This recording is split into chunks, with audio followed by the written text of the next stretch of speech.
Okay, motion 5. This conference instructs the National Executive to investigate the logistics and funding of a specialist training course about the nature of beer in all its forms, the structure and ownership of the UK brewing industry in retail beer trade, the nature of real cider, and an introduction to the UK club trade, viewed from the consumer perspective. This should be self-funding and open to all, proposed by Real Ale Cider and Perry Campaigns Committee, and star of the show, Tim Webb.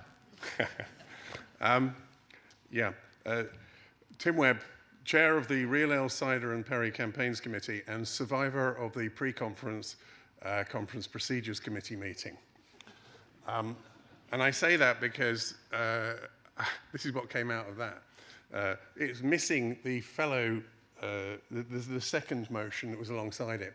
And the second motion that was alongside it was that, and if you get elected to the National Executive or appointed as a regional director or a committee chairman or a senior member of staff, you can't take up your post until you've agreed to go on one of these courses. And this was thrown out on the spurious grounds that apparently it's not legal to do that. Or if it's legal, it's not enforceable. So that one went. It means that the basis of what we're talking about here doesn't come across in the motion. This is a top-level briefing. This is something which says, if you're going to be a senior campaigner, you've got to have a good idea of how the brewing industry actually works in practice, how the pub industry actually works in practice, and also know enough about cider and perry to get away with it.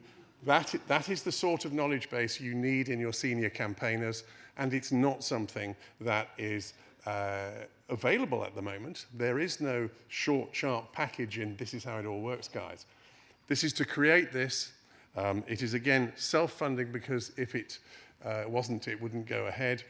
But I'm hoping that what will happen is that at senior level, there would be sponsorship of people to go and do that from central funds. It may well be at local and regional level. It's the sort of thing that it's going to be will appeal for a small number of people, and that branches, or if you've got collective regional funds, will also pay for a few people to go along. The key to what's going to be in there, we'll have a best bash at what we think is important for a first course. From that, we will learn a lot more about what should go into the second course and the third course. This is a case of, I cannot show you the path, but I know that paths are made by walking.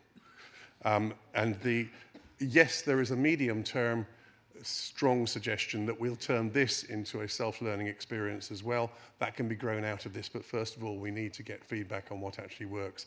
I think it's going to be a fascinating first course if you approve this. We've already had discussions about the sort of things that will involve. The first 15 will have good fun at it, I think, but we're trying to produce something that is really to create real proper know-it-alls and get them properly equipped to go out into the industry which they're trying to influence. Please support this motion.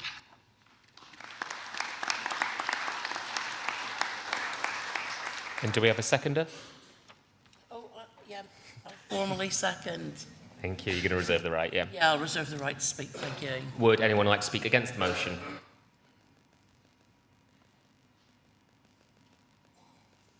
I'm not seeing any hands. So, Jill, would you like to speak? You don't have to. No, I don't want to speak. I think we should just move to the vote, to be honest. Okay. Fair enough. We'll just move to the vote then. All those in favour, raise your hands. All those against? Motion's carried.